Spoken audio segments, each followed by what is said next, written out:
자, 한국 기업에 대한 그 지배구조 문제로 많이 일컬어지는 구조가 재벌이라는 구조죠. 그래서 이번 시간에는 좀 재벌에 집중해서 관련된 이슈들을 한번 살펴보도록 하겠습니다. 그래서 기업의 소유 구조요. 주식회사는 주식을 발행을 하죠. 그래서 외부의 주주로부터 자금을 조달합니다. 자, 그랬을 때 주주는 내가 소유한 지분에 따라서 그만큼 내가 의결권을 가지게 되죠. 내가 소유한 지분의 비중만큼 의결권을 가지게 된다. 즉 그만큼 내가 의사결정에 참여할 수 있다라는 것이 되겠습니다.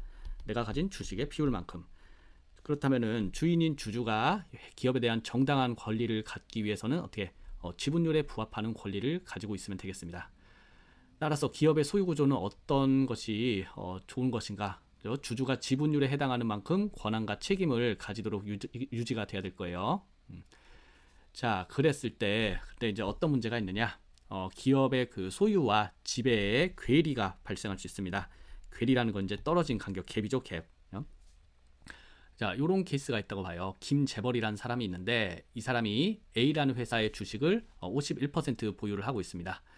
그와 동시에 이제 A사는 B라는 회사의 주식을 이제 또 51% 보유를 하고 있어요. 자, 그래서 소유 구조가 김재벌이 A사를 51%, A사가 B사를 51% 이렇게 소유하고 있습니다. 자, 그랬을 때 우리가 그 주주가 이 회사로부터 돈을 받아갈 수 있는 권리, 배당권, 이제 소유권 이 부분을 보면은 자, 김재벌은 A사의 51%, A사가 B사의 51%를 소유하고 있습니다. 자, 그래서 B사의 이익 같은 경우는 이제 김재벌에 얼만큼 귀속이 되느냐? B라는 회사가 100원을 벌면은 A사가 이제 B사는 이제 49만큼은 다른 주주한테 귀속될 거고, 그죠? 51만큼은 이제 A사에 귀속이 되겠죠. 자, 이 중에서도 이것에 이제 이 51에 또 49%는 다른 주주, A사의 다른 주주에 귀속이 되겠고, 51%의 51%에 대한 부분, 그죠? 이 부분이 이제 김재벌에게 귀속이 될 겁니다. 약 이제 반반이니까, 그죠? 한 25%, 그런데 51%니까 약 26%에 대해서 김재벌은 B라는 회사에 대한 소유권을, 배당권을 얼마나 가지냐? 26% 정도 가지겠더라. 우리가 계산을 해볼 수가 있겠습니다. 자, 그런데 우리 의결권에 대한 측면에서 살펴보면, 우리가 의사결정을 하는 측면에서 살펴보면 어떻게 되냐? 자, 다수결로 결정한다고 쳐요. 그죠? 그랬을 때 A사에 대해서 주주총회를 했습니다. 자, 우리 다수결로 결정합시다라고 했으면 김재벌은 어떻게? 찬성입니다. 반대입니다 하면 51%, 그죠? 다수결로 우리 과반수 이상이 찬성했으므로 통과. 아니면 부결, 그죠? 이렇게 되겠죠. 자, 그 다음에 이제 B사의 주주총회를 또 해요. 그랬을 때 A사가 51%를 가지고 있기 때문에 어떻게 되느냐? B사의 의사결정은 A사가 좌지우지할 수 있게 됩니다. 자, 그랬을 때 A사는 그런데 김재벌이 마음대로 할 수 있죠? 그죠? 또 B사는 A사가 마음대로 할 수 있어요. 결국은 김재벌은 뭐예요? B사를 자기 마음대로 의사결정을 할 수가 있습니다. 자, 그래서 사실 이제 김재벌이라는 회사는 B사의 의사결정을 지배할 수 있겠더라. 자, 이런 식으로 우리는 이제 뭐 한 두 단계 이렇게 하나 이렇게 내려갔는데, 여기 또 C사가 있으면은 또 이제 51% 소유하고 있다면 어떻게 되겠어요? 김재벌은 사실상 그 C사에 대한 그 소유권은 아주 작게 가지고 있으면서도 의사결정은 마음대로 다 할 수 있겠죠. 그런 식으로 이렇게 몇 단계가 되풀이 되면은 아주 적은 지분을 소유하면서도 최종적으로 이 아랫단인 회사는 아주 적은 지분을 소유하면서도 마음대로 할 수가 있습니다. 지배가 가능해요. 여기서는 이제 저는 이제 51%의 예시를 들었지만 대부분 주주는 이제 짜잘한 소액주주들이죠. 그러다 보니까 실질적으로는 50%를 넘는 지분을 보유하지 않더라도 실질적인 지배가 가능하게 됩니다. 자, 이런 식의 괴리가 나타나는 거, 소유한 거랑 지배하는 거랑 그 갭이 발생하는 것을 우리 소유 지배의 괴리라고 합니다. 자, 그렇다면 김재벌이란 사람에 대해서는 이 사람은 예를 들어서 B사에 대한 권한은 막강하죠. 나의 의사결정은 막강한데 B사가 경영이 잘못되면은 그 책임은 자기는 별로 영향을 받지 않아요. 왜? 26%만큼, 그죠? B사가 비즈니스를 잘못해서 이익이 줄어들었다. 어차피 100의 이익이 나와도 나는 26%만 가져갑니다. 50이 나왔을 때 12.5, 13% 정도, 그죠? 그래서 마음이 약간 아프긴 하지만은 타격이 그렇게 크진 않아요. 게다가 이제 여기는 지분율을 51%씩으로 해서 그런 거지, 지분율이 더 적다면은 별로 타격이 없을 수 있습니다. 내 마음대로 할 수 있는 권한은 막강하나 책임은 별로 지지 않는 거죠. 이런 식으로 이제 소유와 지배 괴리 때문에 우리가 권한과 책임상의 불일치의 문제가 발생합니다. 그래서 적은 지분을 가지고 어떤 회사를 게다가 컨트롤할 수 있는 그런 구조가 발생할 수 있겠더라. 자, 한국에서는 이제 여전히 이제 많은 부분 해소가 되어가고 있긴 한데 다른 나라에서는 보기 힘든 재벌이라는 대기업 형태를 보유를 하고 있습니다. 그 대기업 집단이죠. 기업 집단이라고 하면 되겠습니다. 그래서 재벌이란 뭐냐? 사실은 이제 그 기업들이 다 다른 기업임에도 불구하고 뭔가 하나처럼 움직이더라. 그죠? 기업의 전략과 자금 등을 공유하는 기업 집단이더라. 그래서 삼성전자, 뭐 삼성생명, 삼성바이오로직스 다 이런 식으로 결국 다 삼성 SDI 다 다른 회사인데 뭔가 하나의 삼성 패밀리로 그죠? 우리가 인지를 하고 있죠. 기업의 전략, 자금 이런 것들도 서로 이렇게 도와주고 이런 것들을 많이 합니다. 이런 식의 이제 구조는 한국에서 이제 특별하다 보니까 아예 재벌이란 단어가 뭐 영단어 사전에도 올라가 있다 뭐 이런 얘기들을 하죠. 그랬을 때 이 경우는 재벌은 기업의 어떤 지배 주주가 이런 전체 기업 집단에 막강한 이제 영향을 예를 들어서 뭐 재벌 총수라는 사람이 이 전체 기업 집단에 막강한 영향을 이제 미치게 되는 그런 구조로 짜여 있더라. 그런데 이제 재벌과 또 뗄 수 없는 그 이야기가 이제 순환 출자입니다. 순환 출자. 출자라는 것은 이제 출자, 자금을 내놨다라는 것이죠. 여기서는 이제 다른 회사의 주식을 소유했다라고 생각하면 되겠습니다. 그래서 순환 출자라는 것은 순환, 빙글빙글 돈다는 거죠. 뭔가 주식을 소유하는데 서로 빙글빙글 돌면서 주식을 가지고 있다. 이 얘기입니다. 그랬을 때 이제 순환 출자가 적은 비중의 주식을 가지고도 이 전체를 사실상 컨트롤할 수 있었던 그런 그 이유가 되었던 거죠. 그래서 이제 항상 한국에서 재벌 이야기가 나오면 같이 나오는 게 이제 순환 출자 문제가 되겠습니다. 이런 식인 거예요. 이제 이 개별적으로 다 다른 회사이고 각각의 회사들에 대해서 또 다 주주들이 다 존재해요. 주주들이 존재하는데 이 회사들이 그죠? 이 어떤 재벌 총수가 또 이렇게 주주 지분을 또 가지고 있고 그죠? 각각 또 지분을 자기가 이 회사들의 지분을 가지고 있고 또 지 회사들끼리 다른 회사에 뭐 주식을 막 가지고 있어요. 뱅글뱅글 돌고 정신 하나도 없죠. 이런 것들이 이제 순환 출자라고 생각하면 되겠습니다. 자, 그러면 이제 재벌 구조가 그러면 그 뭐가 문제냐라는 거죠. 사실 이제 재벌 뭐 비판을 많이 받고 있지만 한국 경제를 여기까지 끌어오는 데 있어서 재벌들이 큰 역할을 했다는 것은 저는 개인적으로 부인하지 않습니다. 큰 역할을 분명히 하긴 했다. 그런데 이제 시기가 지나면서 그 장점보다는 단점이 더 많이 도출되는 상황이 아니겠느냐. 그러면 이제 변화하는 시대에 맞춰서 기업들도 좀 변화해야 되겠다. 뭐 이런 것이 저의 기본적인 생각이긴 합니다. 자, 어쨌든 한번 보면은 재벌 구조가 기업의 지배 구조에 미치는 영향을 한번 생각을 해보죠. 자, 재벌이란 구조는 이제 순환 절차를 통해서 많은 경우 이루어지고 있는데 그랬을 때 기업 총수가 막강한 권한을 바탕으로 여러 가지 기업의 그 영향력을 행사를 할 수가 있겠죠. 그랬을 때 이 장점은 뭐냐? 기업의 의사결정을 신속하게 진행하고 기업 집단 내 자원을 공유하는 등의 장점이 존재합니다. 그래서 이런 대규모 투자 이런 것들은 사실은 하나의 기업만으로는 하기가 어려운 경우들이 많이 있어요. 이런 것들을 신속하게 결정할 수 있고 또 계열사들의 역량, 서로 다른 여러 가지 회사들의 역량을 집중시킬 수 있어서 경제를 발전시키는데 이제 많은 기여를 했습니다. 그래서 이제 현대가 이제 뭐 현대자동차, 현대중공업 뭐 그다음에 여러 가지 이제 회사들로 현대들이 갈려 나왔지만 옛날에 이제 그 현대의 그 정주영 회장이 살아있을 때는 현대가 그 하나의 커다란 그 재벌이었죠. 그랬을 때 어떤 식으로 뭐 예를 들어서 뭐 이란에 공사를 하게 됐다. 뭐 담수화 설비를 짓게 된다. 이런 것을 할 때 하나의 기업으로는 그런 것들을 이제 다 하기가 힘든 거예요. 그러다 보니까 예를 들어서 뭐 현대 중공업에서 그 장치를 만들고 그거를 실어서 날려야 되는데 배가 필요하니까 그건 또 현대 상선이 다르고 그런 것들을 그럼 어떻게 좀 그 건설에 있어서는 제일 중요한 것이 공기 단축입니다. 그저 빨리 지어버리면은 그만큼 이제 빠르게 지으면 그만큼 시간을 절약할 수 있고 그것은 뭐예요? 그만큼 인건비, 비용을 절약할 수 있다는 거예요. 그랬을 때 이제 현대가 그 당시 모험을 했던 것이 저도 뭐 기억에 의존해서 뭐 정확하진 않지만 거기 가서 지으려면 시간이 많이 걸린다. 뭐 파이프 같은 거 뭐 입고 하려면 시간이 많이 걸린다. 야, 그냥 한국에서 다 만들어서 조각 내 가지고 배에 실어서 그냥 거기서 크레인으로 내려서 그대로 조립해 버리면 훨씬 더 빠를 거 아니냐. 특히나 이제 한국 사람들은 밤을 새서 일하고 이러니까. 자, 그런데 이런 것들이 이제 그러면 그런 것들을 날라야 되는데 배에 실어서 날라야 되는데 이런 것들을 위험을 감수할 만한 그런 뭐 회사들은 사실 그 위험을 감수하고 날라줄 만한 그 운송회사 이런 것들은 구하기가 어려워요. 그랬을 때 그런 것 이제 같은 계열사니까 야 현대상선 니네가 저기 배 하나 확보해놔 우리가 거기다 실어서 갈게. 그래서 현대중공업에서 만든 것을 현대상선에다 싣고 쭉 뭐 이제 최종 목적지까지 중동까지 배달하고 이런 것들을 할 수가 있었던 것입니다. 그래서 하나의 기업이라면 할 수 없었던 것들을 이제 여러 가지 기업들을 조합을 통해서 이제 해낼 수 있었던 거죠. 그래서 한국 경제를 사실 살린 데 많은 역할을 했습니다. 그러나 재벌 구조는 어떤 문제가 있냐? 이제 지배 주주, 즉 총수 일가가 아닌 이제 다른 수많은 주주들도 존재하는데 이런 소액 주주들의 이익을 침해할 우려들이 있습니다. 그래서 이런 것들 이제 용어로 터널링이라고 그래요. 터널 파기, 그죠? 그 터널을 산에다 있는 터널 요걸 말하는 거죠. 그랬을 때 그 터널링이라고 하는 것은 기업의 대주주 혹은 지배주주가 외부 주주의 이익을 희생시키면서 본인들의 이익을 추구하는 행위를 그냥 전문적으로 터널링이라고 합니다. 그래서 터널을 파가지고 몰래 이렇게 빼돌리는 거 그런 거 생각하시면 돼요.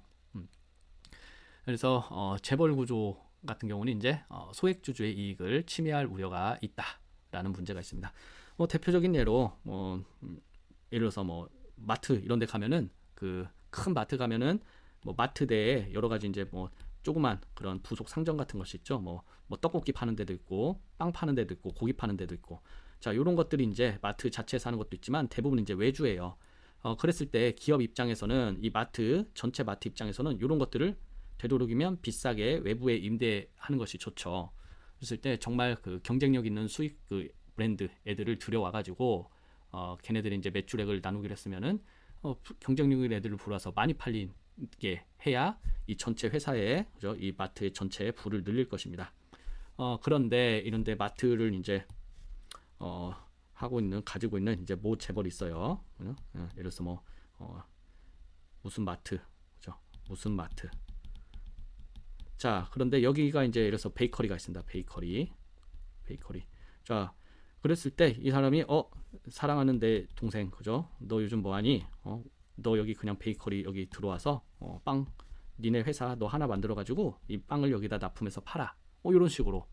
자, 그랬을 때 어떤 문제가 발생하느냐? 자, 요 마트에는 요 사람 말고도 수많은 다른 소수 주주가 존재를 해요. 자, 그랬을 때 요 사람들 입장에서는 아니 여기 안에 있는 매장, 이 안에 있는 매장 제일 그 수익이 많은 애들한테 비싼 값에 임대를 하고 많이 임대료를 받아야 그죠? 이 마트가 돈을 많이 벌고 거기를 통해서 우리가 배당을 받아야 좋은데 뭐냐? 웬 갑자기 네 동생이 와가지고 맛도 없는 빵을 비싸게 팔아가지고 그죠? 게다가 저렴한 가격에 들어와가 여기 임대를 해가지고 전체 마트의 부를 왜 희생시키느냐? 그죠? 이 사람들 입장에서는 기분이 좋지 않아요. 그래도 이런 일들을 하는 것이 이 사람들 입장에서는 그죠? 우리 가족이 여기를 통해서 이득을 얻어요. 비록 이 마트에서 얻어지는 수익이 적다 하더라도 나는 어차피 지분율이 조금이에요. 그죠? 지분율 조금 가지고 있다. 하지만 내 동생은 이걸 통해서 많은 돈을 벌 수 있다면 우리 가족은 좋죠. 이런 것들이 이제 터널링이라고 합니다. 지배주주, 대주주 이 사람들이 이제 이익을 얻는데 이 이익은 뭐냐? 소수주주들의 이익을 침해해서 얻은 결과일 수가 있다는 겁니다. 이런 것들이 이제 터널링이라고 이야기를 해요.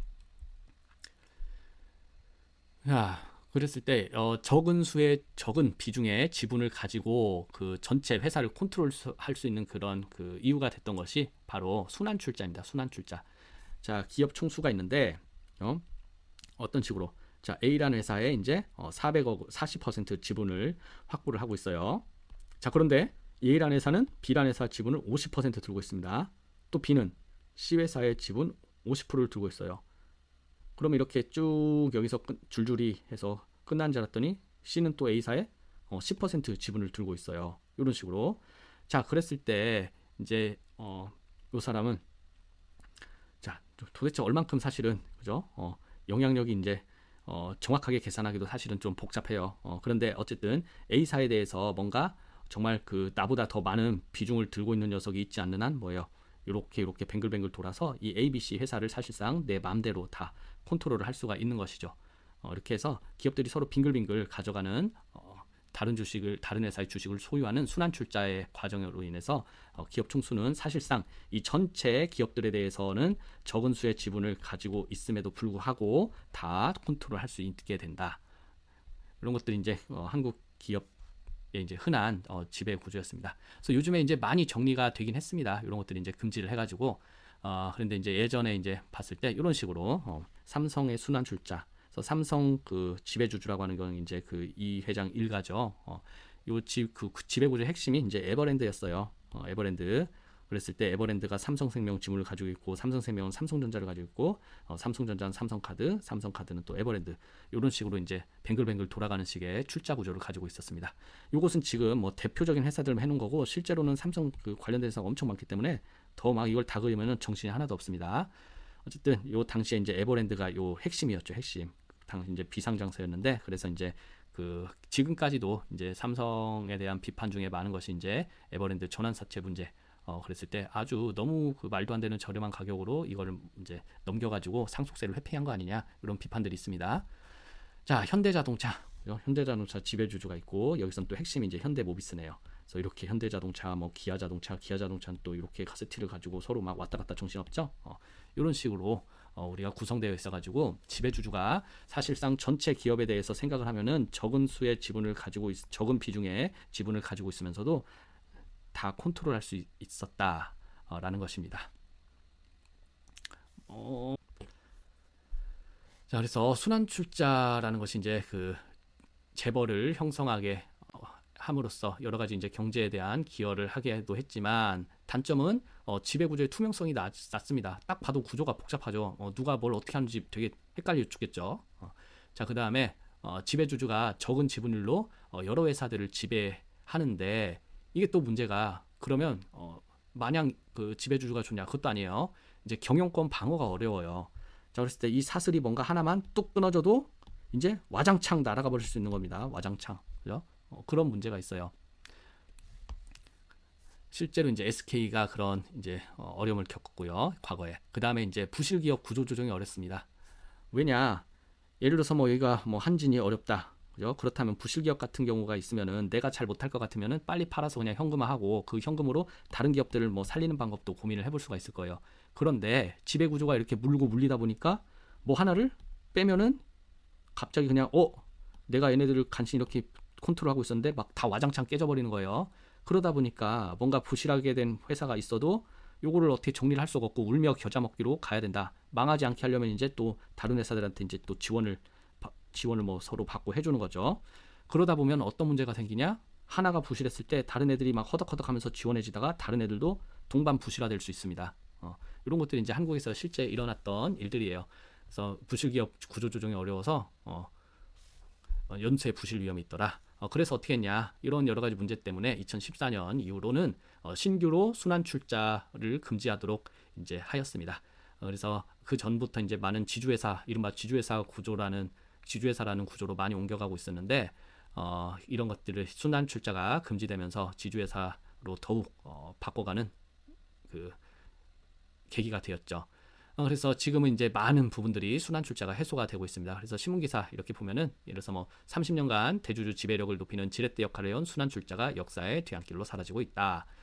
그래서 이제 이런 것들을 관리하는 부분이 공정거래위원회인데 그래서 순환 출자 고리를 뭐 줄였다. 그래가지고 이런 것들도 많은 부분 해소가 되고 있더라. 자, 계열사끼리 돌려가며 지분을 보유하는 순환 출자는 1986년 정부가 상호 출자를 금지하면서 비롯됐다. 상호 출자는 또 뭔가? 상호 출자는 더 그런 거예요. 회사가 둘이 있는데, 그죠? 네 주식 내가 사고, 내 주식 네가 사고, 요거예요. 순환 출자는 그나마 이렇게 뭔가 좀 더 플레이가 나서 이렇게 돌고 도는 반면 상호 출자는 그냥 너나 이런 식으로 출자한 거예요. 이런 것들이 이제 없어지면서 순환 출자가 등장을 했었다. 그래서 기업 지배 구조란 것은 우리의 과거와 뗄 수가 없습니다. 뭔가 제도가 있었고 문제가 있었고 그래서 바꾸고 이런 식으로 계속 변화하는 거예요.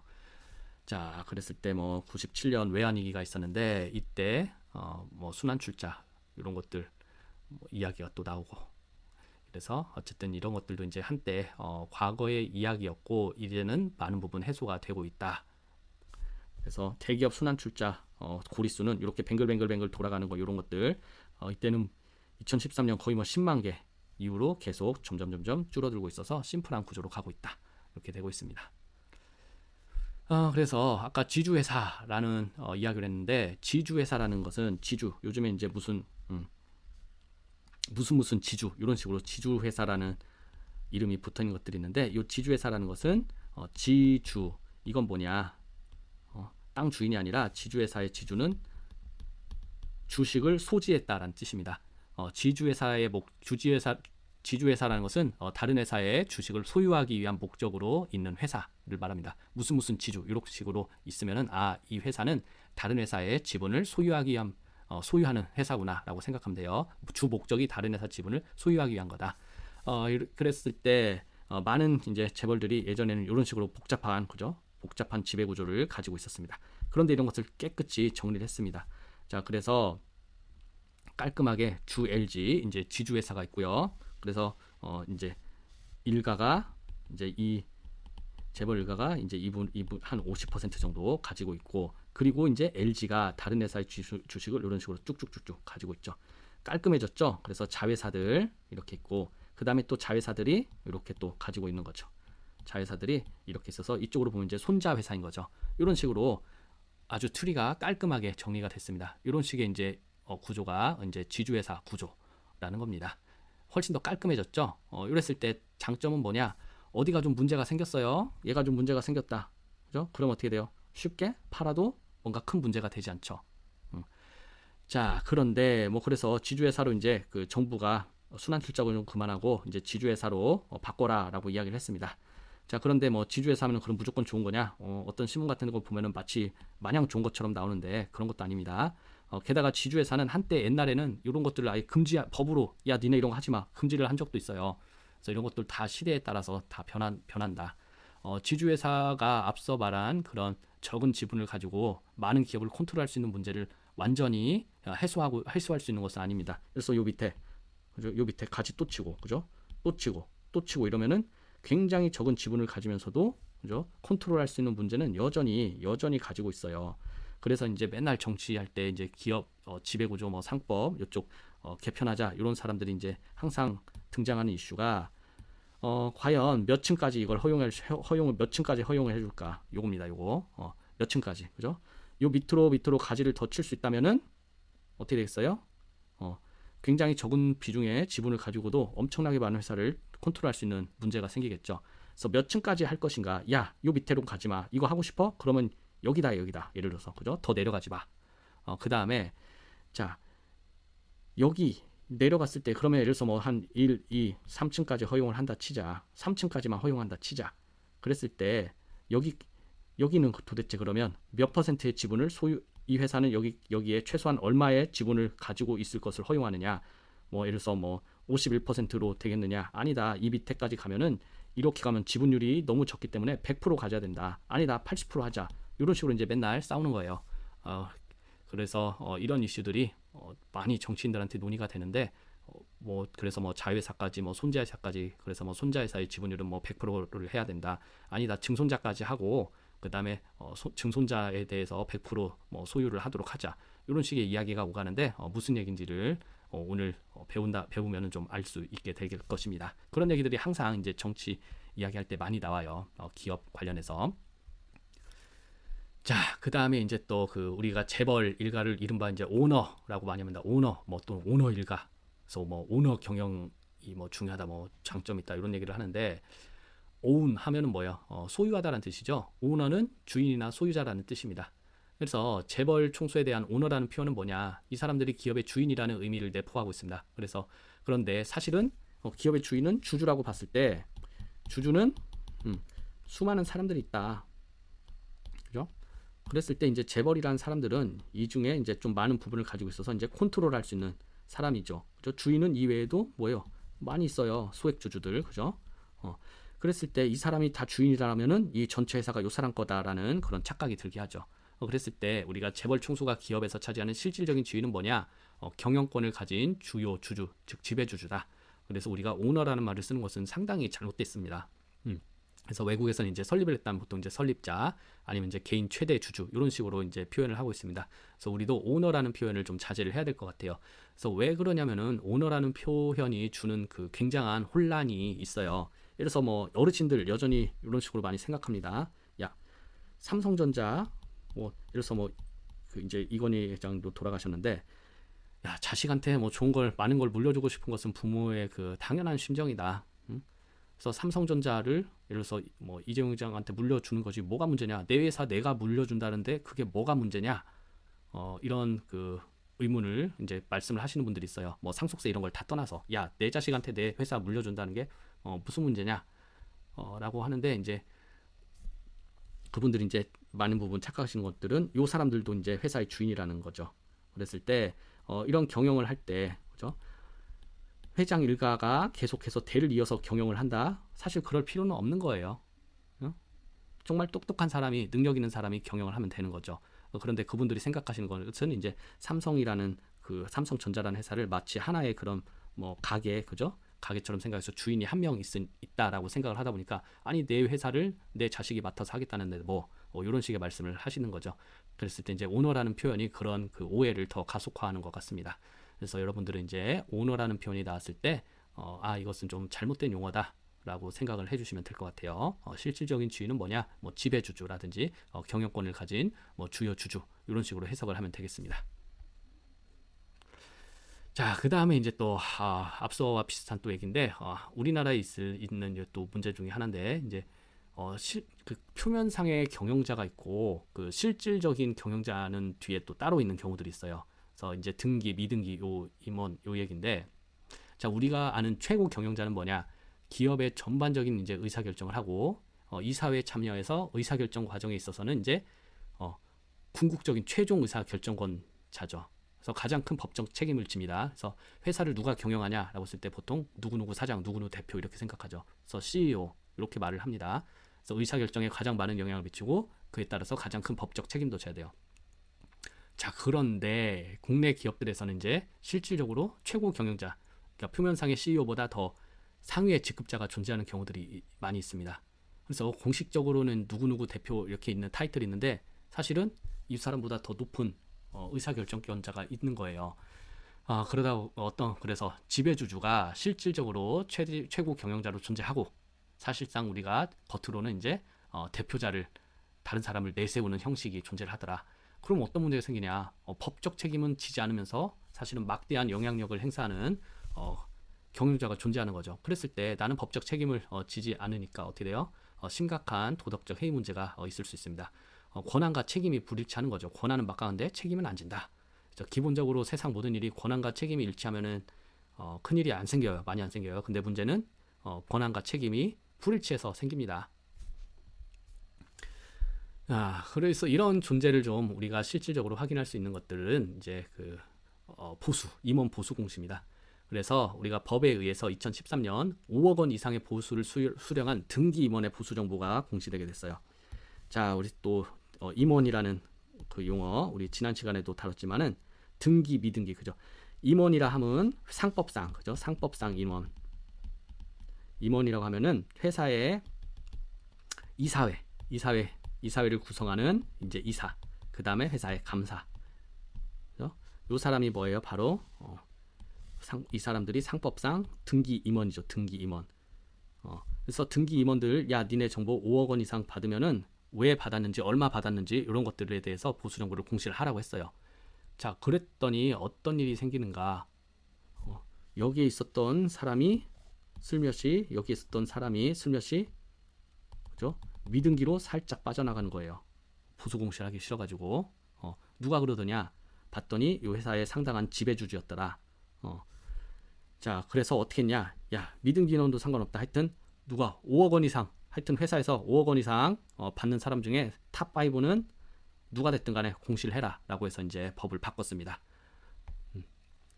자, 그래서 어떤 것들이 있냐 봤더니 그죠? 이래서 실제 그 현실을 들여다봤더니 2018년 고액 보수를 수령하는 미등기 임원 및 직원의 개별 보수 공시 의무화로 일부 미등기 임원인 지배주주의 개별 보수가 공시가 됐더라. 자, 등기는 안 됐는데 그죠? 등기는 안 된다. 하여튼 엄청 많이 받아가는 사람이 있더라. 봤더니 이 사람들이 많은 경우에 이 회사의 지배주주더라. 예를 들어서 특히 대기업 집단 지배주주 중 미등기 임원으로만 재직 중인 신세계 이명희 등과 KCC 정상영 LG 구본준 및 형사재판 유죄 판결 후에 미등기 임원으로 경영에 복귀한 CJ그룹 이재영과 SK그룹 최태원 등이 30억 이상 고액 보수를 받고 있음이 확인이 되었다. 그렇죠. 또 앞서 언급한 뭐 롯데그룹, 신동빈, 한진그룹, 조양호, CJ그룹, 이재현, SK그룹, 최태원 등 그죠?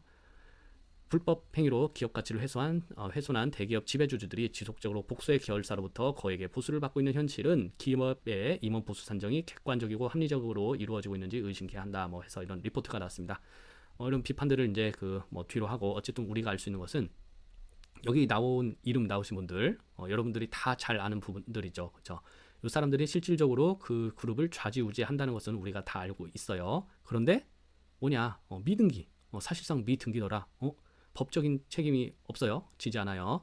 이런 그런 실질적인 최고 경영자가 존재한다는 것이 이제 또 그 지배구조상의 또 큰 문제인 것이죠. 외국에서 볼 때는 이상한 거죠. 야, 니네 회사는 겉에는 누가 경영한다고 CEO는 누군데 뭐야? 이거 보니까 또 다른 사람이 사실은 의사결정하고 있네. 니네 뭐냐? 이렇게 되는 거죠. 그래서 이런 것들이 이제 그 지배구조상의 문제가 존재한다라고 알아두시면 되겠습니다.